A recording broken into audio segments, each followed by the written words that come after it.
ఆంధ్రప్రదేశ్లో రాజకీయాలు ఎంత శరవేగంగా మారాయో, ప్రజా తీర్పు ఎంత విలక్షణంగా వచ్చిందో మనం కొత్తగా చెప్పుకోవాల్సినటువంటి అవసరం లేదు. అయితే దారుణమైన ఓటమి వచ్చినప్పటికీ తప్పు ఈవీఎంల మీదకి నెట్టేస్తున్నారే తప్పితే ఓటమికి కారణం వైసీపీ అధినేత మాజీ సీఎం జగన్మోహన్ రెడ్డి తెలుసుకోలేకపోతున్నారు అనేటువంటిది చాలామంది విమర్శ.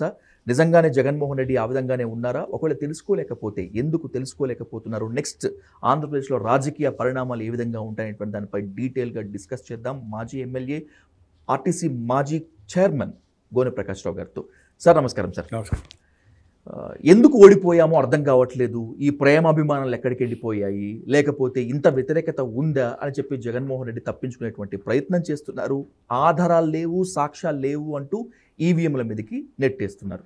ఏంటి జగన్మోహన్ రెడ్డి గారు ఎందుకు ఓడిపోయారు, లేకపోతే ఓటమి ఎందుకు తెలుసుకోలేకపోతున్నారు? సార్ మూర్ఖత్వం అండి. అసలు ప్రజలకు ఏమంటున్నాడు? అవ్వతాతలకు ఇచ్చిన ఇవన్నీ స్కీమ్స్ ఇచ్చినా నాకు అవి ఇవ్వటి వేనే ఓట్లు ఉంటున్నాడు.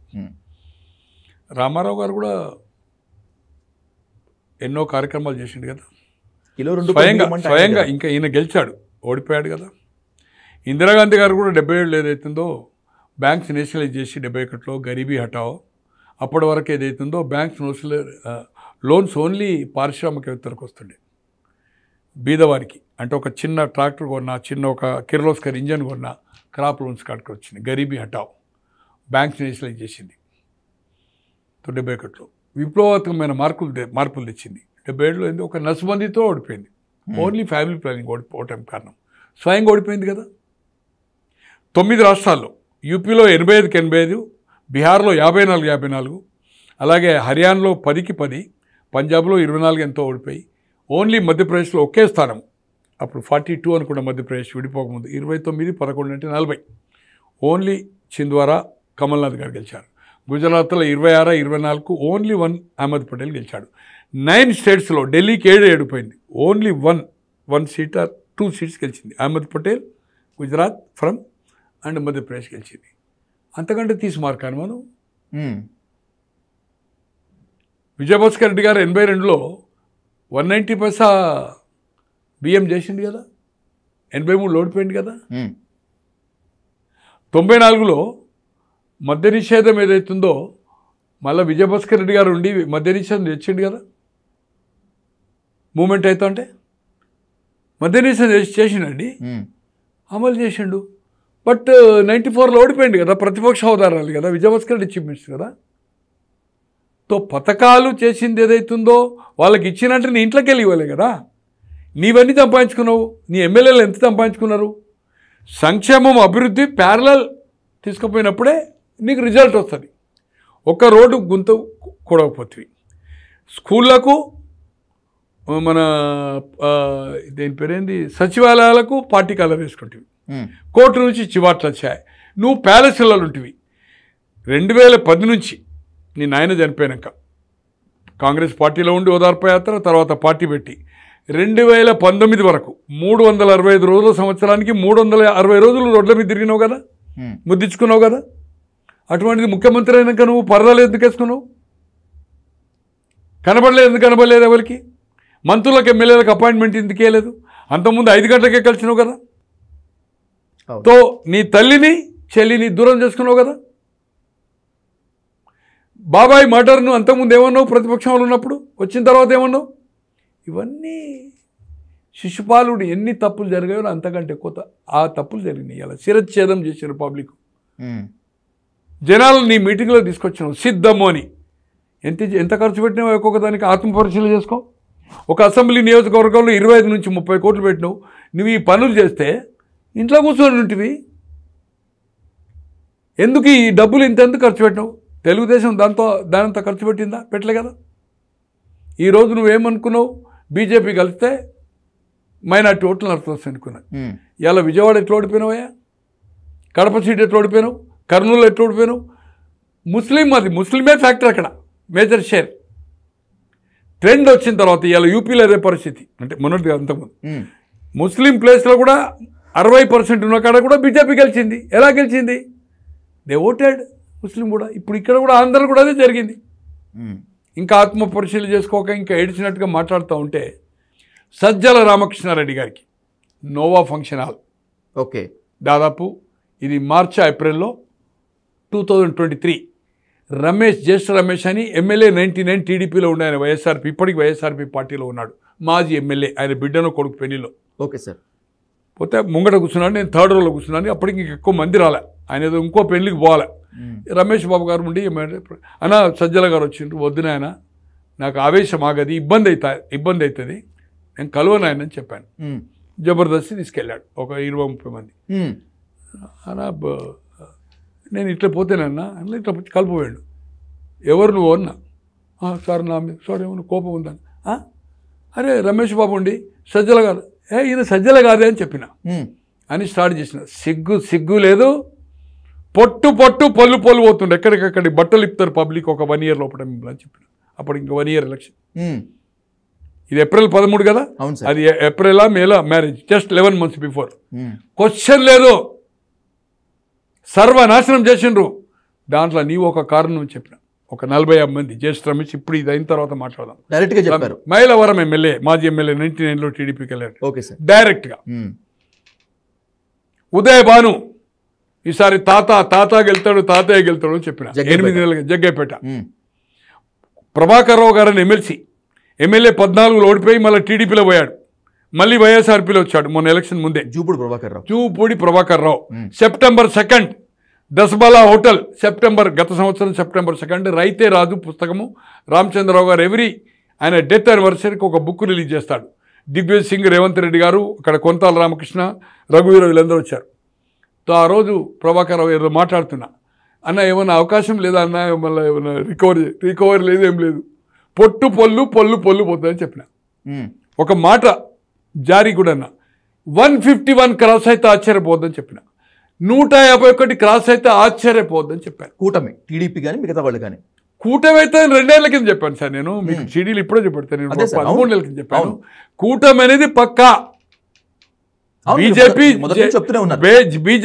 2 years బ్యాక్ నేను సిడీ మీకు చూపెడతాను, 1 year బ్యాక్ చెప్పింది చూస్తాను, కలుస్తుందని. అంటే సినారో అంటే కేసుతో నేనేమి పెద్ద మేధావిని కాదు. జగన్ అనేవాడు అన్పాపులర్ అవుతున్నాడు. బీజేపీ జగన్ కలిసి కొట్లాడే క్వశ్చనే లేదు. అంతకుముందు కొట్లాడాలి, ఇప్పుడు కొట్లాడాలి. ఆయనకు మైనార్టీ ఓట్ల మీద నమ్మకం కదా. చంద్రబాబు గారికి 2 పవర్లతో కొట్లాడితే ఇబ్బంది అవుతుంది. ఖచ్చితంగా చంద్రబాబు గారు బీజేపీ కలుస్తుంది. పవన్ అనేవాడు జగన్కి వ్యతిరేకము. అతను ఇండివిజువల్ బీజేపీతో కలిసినా సీట్లు రావు, ఎందుకంటే ప్రత్యేక హోదా ఇవ్వాలి వాళ్ళు. ఆయన క్రిటిసైజ్ చేసినాడు. ఈ 3 కలిస్తేనే నెగటివ్ ఓటు అవుతుంది. 3 కలవకున్నా చంద్రబాబు గారు గెలుస్తారు, 88కి తక్కువ ఉండదు నెగటివ్ ఓటు. ఆల్టర్నేటివ్ 3 కలిస్తే స్ట్రెంత్ ఇంకా పెరుగుతుందనే ఉద్దేశంతో నేనేస్తుందో చెప్పడం జరిగింది. గోనె ప్రకాష్ రావు గారు ఇంత స్థాయిలో చెప్పిన తర్వాత కూడా అటు సుబ్బారెడ్డి గారు కానీ ఇటు సజ్జల రామకృష్ణారెడ్డి గారు కానీ వినలేదా? విని కూడా గమ్మున ఉండిపోయారా జగన్మోహన్ రెడ్డి గారు? సుబ్బారెడ్డి గారు నేను మాట్లాడిన దాంట్లో వారి యొక్క ఆహాభావాలు మాత్రము అతనికి ఇది వాస్తవాలనేది ఆయన గ్రహించాడు, అర్థమైంది ఆయన. కానీ అతనికి చెప్పలేకపోయాడు జగన్మోహన్ రెడ్డి గారికి 100%. ఈనాడు అనే పద్ధతిలో ఆయన పడ్డాయి. నా దాని మీద కామెంట్ చేయలే. అతని 2 క్లోజ్ వ్యక్తులకు పేరు చెప్పదలుచుకోలే. నేను వచ్చి చెప్పిన ఎవరికి చెప్పకండి అని సుబ్బారెడ్డి గారితో చెప్తే, నా జీవితంలో ఇది మొదటిసారి. ఎప్పుడు ఆయన ఏదో ఒకటి మాట్లాడతారు, అట్లా కాదు ఇట్లా అడ్డగించుతాడు. ఏది మాట్లాడలేదు. దాదాపు 20 నిమిషాలు సైలెంట్గా, ముఖ కవలికలంతా మారిపోయినాయని చెప్పాను నేను. సజ్జలైతే ఇన్నడా నేను ఫైర్ చేసేసిన అంతే నేను. ఓకే, అట్లా అవుతుందా అన్నాడు ఎవరు, మన ఉదయ్ భాను, ఒక 8 నెలల కింద, 8 months బ్యాక్. అలాగే ప్రభాకర్ రావు గారు ఏమన్నాడు, ఏమన్నా చేంజ్ అని చెప్పి, ఏమీ లేదు, ఏం చేసే సమస్య లేదు, పొట్టు పొల్లు అని చెప్పాను. ఇది వాస్తవం. కాకుండా ఏంటంటే ఆయన ఏమనుకున్నాడు, ఈ 18-20% వాళ్ళు 3 కలిశారు బీజేపీ కలవడం వల్ల నాకు మైనార్టీ ఓట్లున్నాయి, దాదాపు ఒక 9%, 8% ఓట్లున్నాయి. క్రిస్టియన్ ఉన్నాయి, అన్అఫిషియల్ లెక్క ప్రకారం 5-6 ఉన్నాయి, వాళ్ళు వేయరు. ఇది ఒక 13-14 క్రిస్టియన్ మైనార్టీ. ఎస్సీ ఓట్లు నాకు వస్తాయి. ఆడ కాపు కాంబినేషన్ కనుక బీసీ వస్తాయి. అట్లా ఉండదన్న కాంబినేషన్స్. లోకల్గా ఏదైతుందో law and order, price rise, MLA ప్రవర్తన, తర్వాత అక్కడ ఉద్యోగ అవకాశం వచ్చిందా?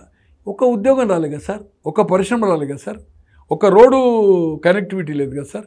చాలా మంది సలహాదారులే ఆయన్ని ముంచేశారు అని చెప్పి మీడియాలో చాలా మంది చెప్తూ ఉంటారు. సలహాదారులు ఎవరు లేరు సార్. అదే సార్, మీరు కూడా జగన్మోహన్ రెడ్డి గారిని ఒక దశలో బాగా దగ్గరగా చూసారు కాబట్టి చెప్తున్నారు. సలహాదారుల మాటలు వింటారా ఆయన? సార్ బాజిరెడ్డి గోవర్ధన్ రెడ్డి గారు అవును ఎమ్మెల్యే ఇంటర్వ్యూ తీసుకోండి, మాజీ ఎమ్మెల్యే. తప్పకుండా సార్. దేవులపల్లి అమర్ గారి దగ్గరికి వచ్చి ఒక నోట్ రాయించుకున్నాడు, ఒక 2 పేజీలు. ఓకే. తెలంగాణ అంశము అప్పుడు పార్టీ సభ స్టార్ట్, మొదటి పార్టీ పెట్టిన తర్వాత ఇడుపులపాయలో తెలంగాణ అంశం గురించి మనం ఏం క్లారిటీ ఇవ్వాలి.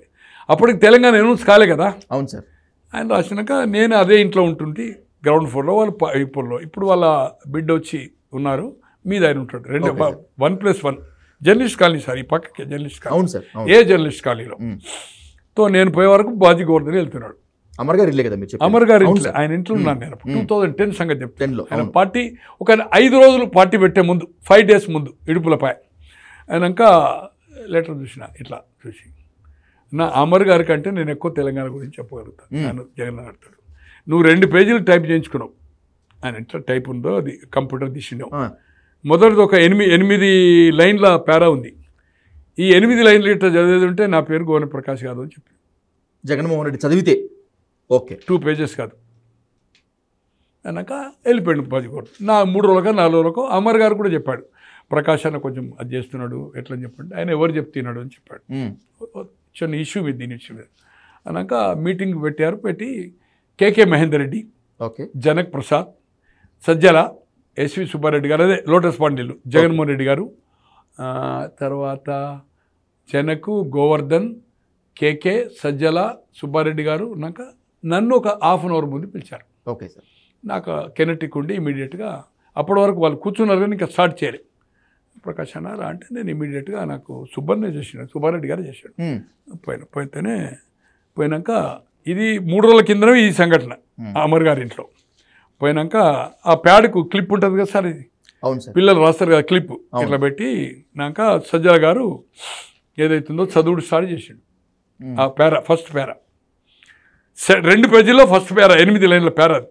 అంటే దాని తర్వాత ఇంకోటి చేంజ్ చేస్తారు కదా, గ్యాప్ ఇచ్చి పేరా అంటారు, ఏమంటారు మనం అన్పడ్ కానీ మనకు రాదండి. పేరా పేరా అంతే సార్, పారాగ్రాఫ్. అయినాక 3వ లైన్ 4వ చదువుతుంటే పక్క పెట్టున్నాడు. Literally I swear of God. ఇవాళ జనకు ఇంటర్వ్యూ తీసుకోండి, కేకే తీసుకోండి, గోవర్ధన్ తీసుకోండి, జస్ట్ ఇట్లా పోతేనే 5 నిమిషాల పాటు స్టార్ట్ చేసిండ్రు. అది పోతేనే చదువుడు స్టార్ట్ చేసిండు. చదివేసి ఇమ్మీడియట్ లేచిన మై గయా అన్న అని చెప్పిన. జగనన్నా ఐఆమ్ విత్ యూ, వరంగల్ అప్పుడే చెప్పిన, నాకేం ఆశించి కాదు, నేను ఆయన ఆర్టీసీ ఇచ్చినందుకు. ఇక్కడ ఉన్న వాళ్ళకి ఎవరికైనా ఎమ్మెల్యేలు ఎంపీలు ఏమైనా అవుతా అనుకో, నేనేమయ్యేది లేదన్నా, నువ్వు ఏదైనా అయితే నాకేమైనా ఛాన్స్ అని మొదలు చెప్పిన, క్లియర్గా చెప్పిన. ఐఎమ్ గోయింగ్ అని దండం పెట్టొచ్చిన 5 minutes లేదు సార్ అక్కడ, అంతే. ఇట్లా కూర్చున్న చదివేలో పడి లేచిన సార్, అంతే. ఐఎమ్ నాట్ పార్టిసిపేట్ అని అక్కడ కూడా పోలేదు సార్. దాని పేరేంది, ఇడుపులపై పోలే. అనుకోకుండా ఢిల్లీ పోయినా, అక్కడ జనకు కడపలా, నేను ఇక్కడ. నేను ఫస్టే చెప్పిన, తెలంగాణ అంశం అనేది ఏదైతుందో రాష్ట్ర విభజన అనేది కేంద్రంలో అంశము.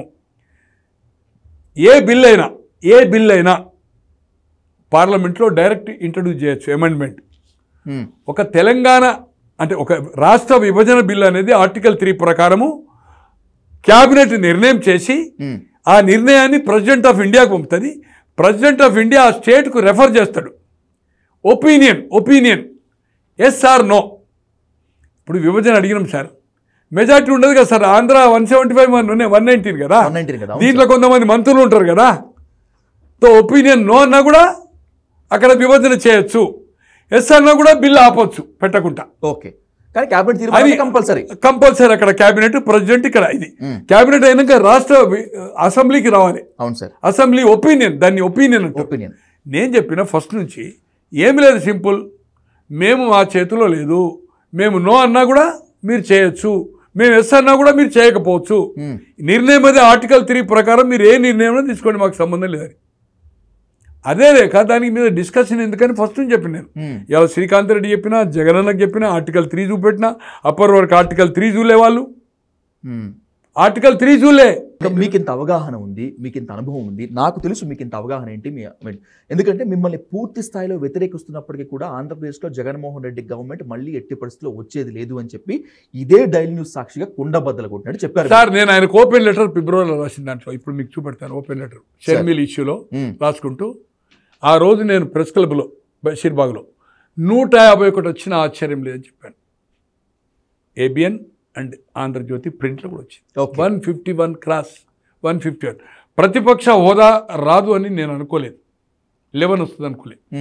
కానీ 151 క్రాస్ అయితే అనేది ఆశ్చర్యం లేదని చెప్పారు. అపోనెంట్ పార్టీస్ కి, టీడీపీకి కానీ జనసేన కూటమికి ఫిబ్రవరి అప్పుడు కూటమి క్లారిటీ ఏంటి కదా సార్. అంతే సార్. ఎప్పుడైతే రాజమండ్రి జైల్లో పోయిన తర్వాత పవన్ గారు ఎప్పుడైతే డిక్లేర్ చేసిండో దాని హైప్ ఎక్కడికో వెళ్ళిపోయింది సార్. వెళ్ళిపోయింది సార్. ఈ పరిణామాల మొత్తం అన్నింటినీ ఒకటేసారి క్రోడీకరించి చెప్పండి. జగన్మోహన్ రెడ్డి 5 ఏళ్లదేముంది, కళ్ళు మూసుకుంటే కలిసిపోతుంది, రాబోయేటువంటి రోజుల్లో మళ్ళీ మన పార్టీ అధికారంలోకి వస్తుంది అని చెప్పి అంటున్నారు. అలా జరిగేటువంటి పొజిషన్ ఉందా సార్? ఒకటి సార్, అక్కడ పరిణామాలు ఇప్పుడు చెప్పలేము.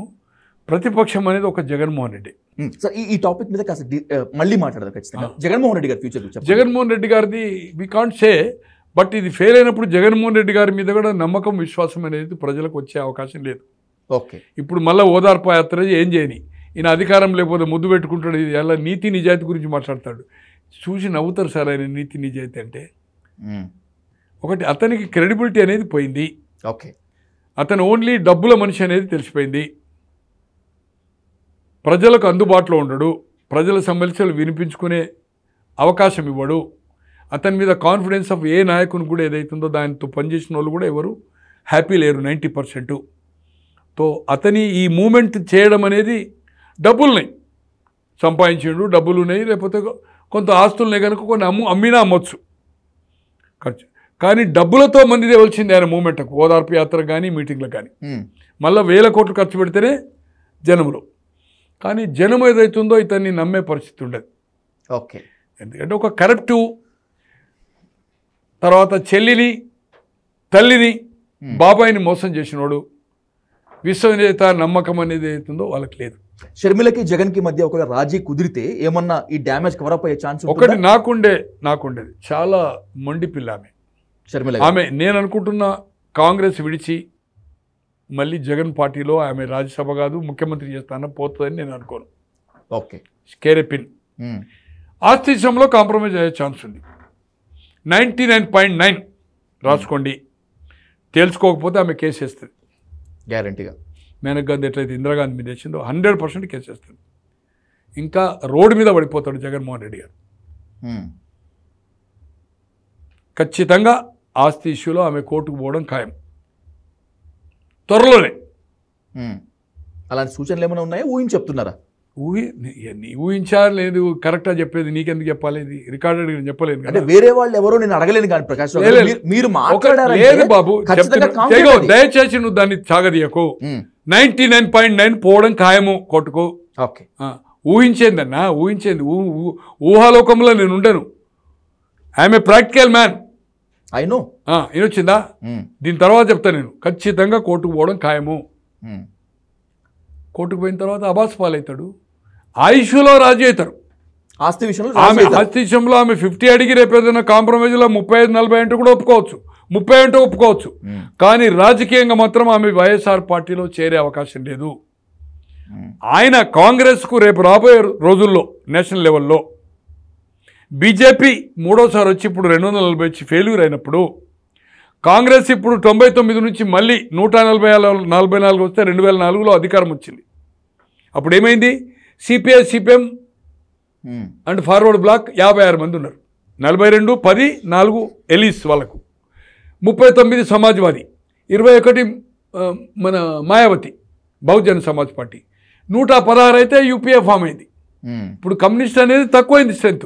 బెంగాల్లో లేదు. బెంగాల్లో ఆమె ఎట్లా ఉంటుంది? ఆమె prime minister candidate, Stalin prime minister candidate, Akhilesh prime minister candidate. తో కాంగ్రెస్ 150-160 పెరగాలంటే ఇక్కడ ఆ పార్టీలు లేవు కనుక, డిఎంకేనో లేకపోతే సమాజ్వాదో మమతా పార్టీ లేదు కనుక ఇక్కడ ఆల్టర్నేటివ్ జగనే కనుక, జగన్ గారికి ఏదైతుందో మనం తోడుంటే 5-6 సీట్లు తీసుకొని జగన్తో కలవాలనుకొని కాంగ్రెస్ ప్రయత్నం చేస్తే అప్పుడు ఆటోమేటిక్గా ఈమె రాజీ అయినట్టు కదా. ఈమె మళ్ళీ ఇంకో పార్టీలో పోదు కదా. అవును. అప్పుడు ఆటోమేటిక్గా అంటే ఈమె కాంగ్రెస్ పార్టీలో ఉంటుంది. ఎలయన్స్ విత్ జగన్తో కాంగ్రెస్ చేసింది అనుకోండి, ఒకటే కొట్లాడతారు కదా. ఇక్కడ హామీలు అమలు చేయక, ఇక్కడ డిఫరెన్స్ ఒపీనియన్ వచ్చినప్పుడు, లుకలు వచ్చినప్పుడు, అక్కడ ఆల్టర్నేటివ్ పార్టీ ఏందని 5 సంవత్సరాల తర్వాత జగన్మోహన్ రెడ్డి కదా మేజర్ షేరు. కాంగ్రెస్ పైకి వచ్చే అవకాశం లేదు, బీజేపీ లేదు, బీజేపీ వాళ్ళతో ఉంది. అవును సార్. సపరేట్ అయినా కూడా నో ఛాన్స్ దేర్ బీజేపీ ఎదగది. కనుక ఏదైతుందో పవన్ కళ్యాణ్ గారి గిట్ట డిఫర్ అయితే వై నాట్ ఆఫ్ ఈ రాష్ట్రంలో ఉమ్మడి రాష్ట్రం కానీ విడిపోయినప్పుడు కానీ ఓన్లీ రెడ్డి కమ్మన సామాజిక న్యాయం జరగాలనే స్లోగన్ ఎట్లయితే 2009 నుంచి ఫెయిల్ అయిందో స్ట్రెంత్ చేసుకొని కొన్ని ఫోర్స్ ఎక్కడైతే రేపు పవన్ కళ్యాణ్ కూడా థర్డ్ ఫోర్స్ ఈ మేబీ ఎమర్జ్ కావచ్చు కమ్యూనిటీ పాయింట్ ఆఫ్ వ్యూలో. ఎందుకంటే 11-13% నుంచి ఓట్లతో స్టార్ట్ అవుతాడు.